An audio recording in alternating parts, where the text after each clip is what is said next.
నమస్తే. Welcome to frontline factor with Monika.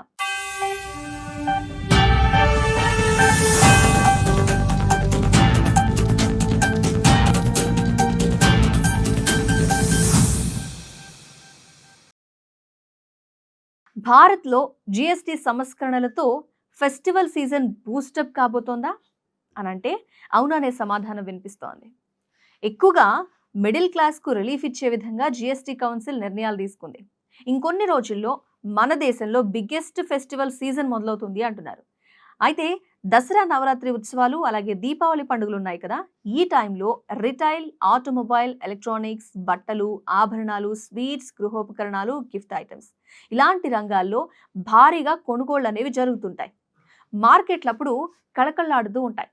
దానికి సంబంధించి పూర్తి ఇన్ఫర్మేషన్ క్లియర్గా ఇప్పుడు మనం చూడబోతున్నాం. Confederation of all India traders లెక్కల ప్రకారంగా 2024లో దీపావళి సీజన్లో దేశవ్యాప్తంగా సుమారు 3.5 లక్షల కోట్ల రూపాయల వ్యాపారం జరిగిందట. నవరాత్రి సీజన్లో ముఖ్యంగా గుజరాత్, మహారాష్ట్ర, ఏపీ, తెలంగాణ లాంటి రాష్ట్రాల్లో దాదాపు 1 నుంచి 1.5 లక్షల కోట్ల రూపాయల వ్యాపారం జరుగుతుంది అని అంచనా వేస్తున్నారు. ఇక 2025లో ఈ నంబర్ దేశవ్యాప్తంగా ఇంకాస్త పెరిగే అవకాశం కూడా ఉంది. ఎందుకంటే జిఎస్టి తగ్గించేశారు కాబట్టి. ఈ పండుగల టైంలో ఆభరణాలు 30 నుంచి 40% వ్యాపారం జరుగుతుంది. ఎలక్ట్రానిక్స్ 20 నుంచి 25%, ఆటోమొబైల్స్ 15 నుంచి 20%, దుస్తులు 20%, స్వీట్స్, గిఫ్ట్స్ లాంటివి చాలా బాగా అమ్ముడైపోతూ ఉంటాయి. ఈ కామర్స్ ప్లాట్ఫామ్స్ దీపావళి సేల్స్లో దాదాపుగా 50,000 కోట్ల రూపాయల బిజినెస్ చేస్తాయి.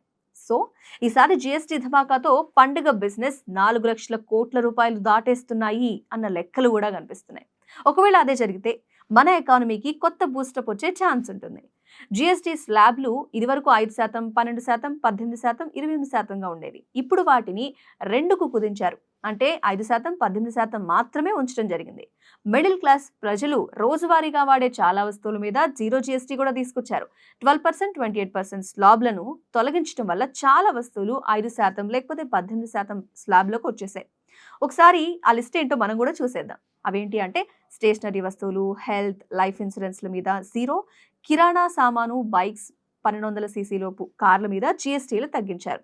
వెన్న, నెయ్యి, డ్రై ఫ్రూట్స్, మిల్క్, సాస్, మాంసం, sweets, jam, fruit jellies, coconut water, namkeen, water bottles, ice cream, biscuits, cornflakes, cereals ఇలాంటి వాటి మీద ప్రస్తుతం 18% జిఎస్టీ ఉండగా ఇకపై 5% రేట్ వర్తిస్తుంది.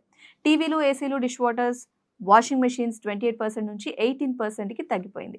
Tooth powder, feeding bottles, tableware, kitchenware, గొడుగులు ఇలాంటి వంట పాత్రలు, ఇంకా సైకిల్స్, వెదురు ఫర్నిచర్, దువ్వెన్లు ఇవన్నీ 12% నుంచి 5%కి వచ్చేసాయి. Shampoo, talcum powder, toothpaste, toothbrush, face powder, soap, hair oil ఇవన్నీ 18% నుంచి 5%కి తగ్గిపోతున్నాయి.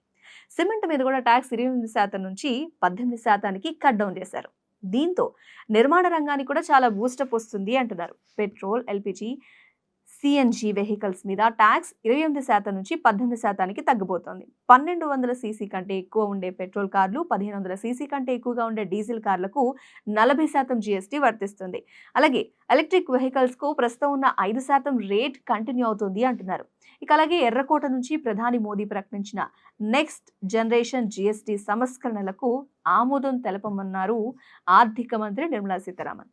సో రోజువారీగా వినియోగించే ఆహార పానీయాల మీద ట్యాక్స్ పూర్తిగా ఉండదు అని, అంతేకాకుండా చపాతీ పరోటాలు కూడా ప్రస్తుతం 5% ట్యాక్స్ ఉంటే ఇక మీద నుంచి ఆ ట్యాక్స్ ఉండదట. Pan masala, cigarettes, carbonated sugar drinks మీద, హై ఎండ్ కార్ల మీద మాత్రం 40% స్లాబ్ ఉండాలి అని డిసైడ్ చేశారు. సో ఇలా జిఎస్టీల్లో మార్పులతో దాదాపుగా 48,000 కోట్ల భారం ప్రభుత్వం మీద పడుతుంది అంటున్నారు. అయితే ఎకానమీ స్థిరంగా ఉంచడం, అంతేకాకుండా దేశీయంగా వినియోగం పెంచడం, అమెరికన్ టారిఫ్ ఎఫెక్ట్లను తగ్గించడం కోసం ఇలాంటి వాటికి ఉపయోగపడుతుంది అంటున్నారు. కాబట్టి మంచి విషయమే. జిఎస్టి సంస్కరణలతో ప్రజల జీవితాలు మెరుగుపడతాయి అని, చిన్న వ్యాపారులు ఈజీగా బిజినెస్ చేసుకోవచ్చని, దేశ ఆర్థిక వ్యవస్థను బలోపేతం చేయడంతో పాటుగా ప్రజల మీద భారం తగ్గించాలి అన్న ఉద్దేశంతో ఈ జిఎస్టిలో కొన్ని సంస్కరణలు చేశాము అంటున్నారు ప్రధాని మోదీ. ఫైనల్గా ఈ సంస్కరణలు దేశానికి ఉపయోగపడతాయనేది ఇప్పుడు అర్థం చేసుకున్నందుకు మనం సంతోషించాలి. రాబోయే రోజుల్లో దీని ఎఫెక్ట్ ఎలా ఉంటుంది, ఆర్థికంగా మెరుగుపడతామనేది మాత్రం వేచి చూడాలి.